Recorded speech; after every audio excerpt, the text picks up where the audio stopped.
Rebonjour à tout le monde, on va continuer la partie de gestion de ressources humaines, chapitre de la rémunération. Alors c'est les facteurs déterminants de la gestion de la rémunération.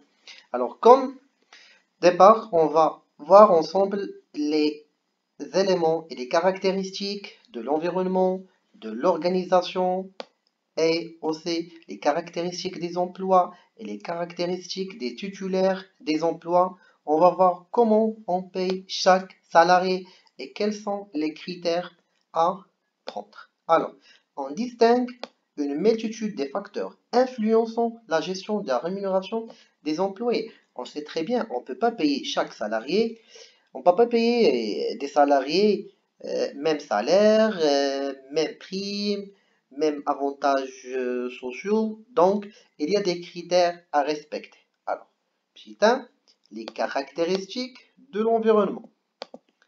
La culture du pays, l'individualisme et l'égalitarisme, les syndicats, les lois et règlements, les normes, la charte, le code du travail, l'équité salariale et la concurrence.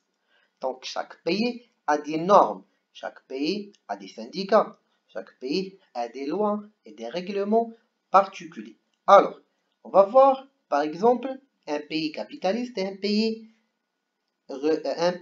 socialiste. Donc c'est pas la même chose. Donc pour payer pour avoir un salaire dans un pays capitaliste, il y a des critères à respecter. Par contre, dans le socialisme, c'est autre chose. D'accord?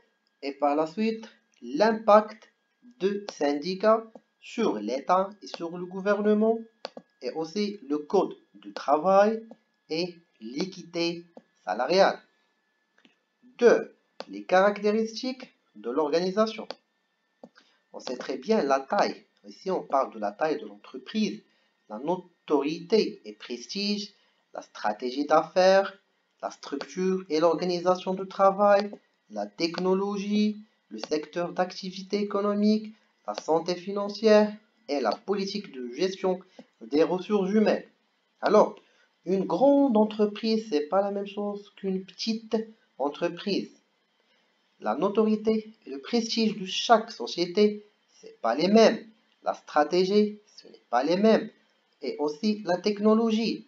Une société qui a de technologie, qui a de high-tech, ce n'est pas une société qui travaille dans des domaines qui est assez moins que les autres. 3. Les caractéristiques des emplois. Responsabilité et exigence, catégorie d'emploi, vente, direction, niveau hiérarchique. Surtout au niveau hiérarchique, on ne peut pas payer un salarié comme son responsable, comme son directeur. Donc, il y a une distinction entre les trois types de salariés. 4. Les caractéristiques des titulaires des emplois. 1. Les diplômes, les compétences. Quelqu'un qui a un diplôme de licence, c'est pas comme quelqu'un qui a un diplôme de master, de doctorant. Quelqu'un qui a des compétences professionnelles ou d'expérience de 10 ans, 5 ans, 20 ans. C'est pas quelqu'un qui est sans aucune expérience. L'âge joue un rôle important, surtout au niveau de salaire et l'attente et le besoin. D. Les composantes de rémunération. Cette partie est très importante concernant de savoir la différence entre les types de salaires. On sait très bien qu'il y a un salaire de base et il y a salaire net et il y a salaire brut. Et on sait très bien qu'il y a des heures supplémentaires et des avantages sociaux, des primes, d'accord, des gratifications, des avantages complémentaires, des remboursements de frais personnels. Ça s'appelle note de frais. Et on reprend dès le départ pour savoir les composantes de la rémunération. Alors, les employés sont rémunérés de différentes façons pour la contribution qu'ils offrent à leur employeur. Leur rémunération dite globale comprend le salaire de base. Elle représente le composante principal de la rémunération globale, c'est-à-dire le salaire de départ qu'on va vous donner.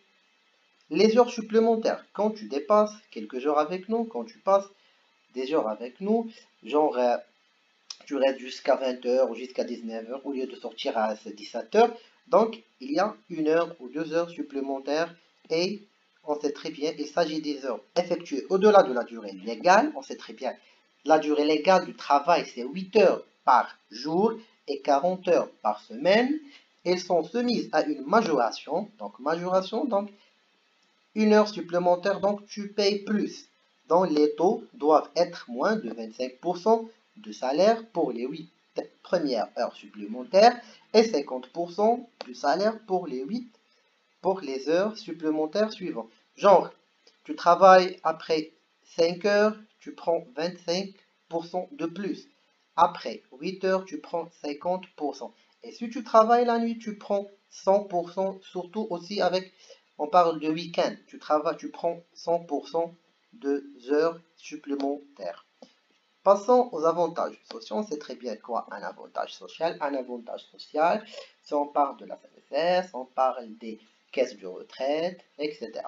Elles comprennent les régimes privés et publics de retraite, voilà, et d'assurance maladie, comme la CNSS, comme l'AMO pour le secteur public, à protéger les employés. Donc, c'est pour la protection des salariés et des employés contre divers aléas de la vie. C'est contre divers problèmes que tu vas reconnaître par la suite. On sait très bien les assurances maladie, la retraite, d'accord? Donc, comme la maladie, l'invalidité et la mortalité.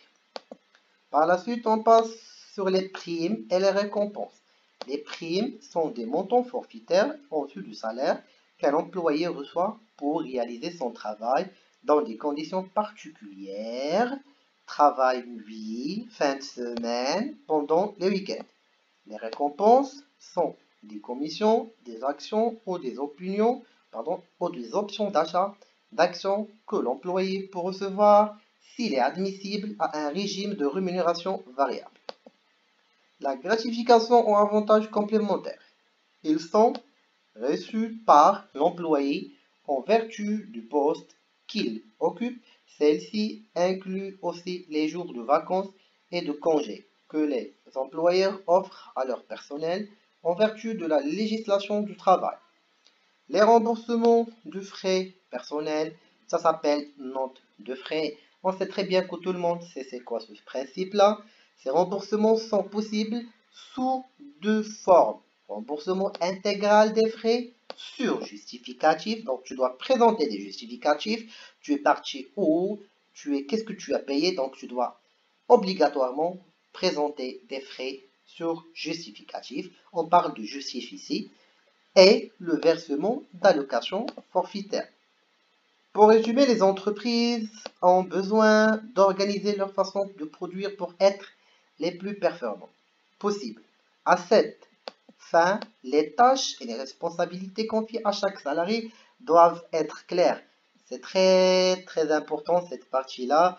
Donc les responsabilités de chaque salarié doivent être claires.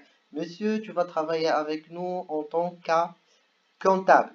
Alors, avec le temps, tu trouves que tu travailles comptable, gestionnaire, administrateur. Donc là, vous êtes perdant, monsieur. Pourquoi? Parce que dans chaque début du contrat, tu signes à doivent être clairs. Voilà la phrase. Chaque salarié doit être clair. C'est quoi? C'est les responsabilités qui doivent être claires. Alors, le collectif de travail et les salariés qui composent l'entreprise doivent être incités à travailler ensemble. On parle ici de travail en équipe. D'accord? Vous devez travailler en équipe, donc vous devez trouver toujours des solutions pour avoir des meilleurs résultats et être performant individuellement et collectivement. C'est tout l'enjeu de la rémunération. Et voilà, mes chers élèves, voilà le cours de rémunération. On va voir, Inch'Allah, pour des exercices et pour des résumés. Merci.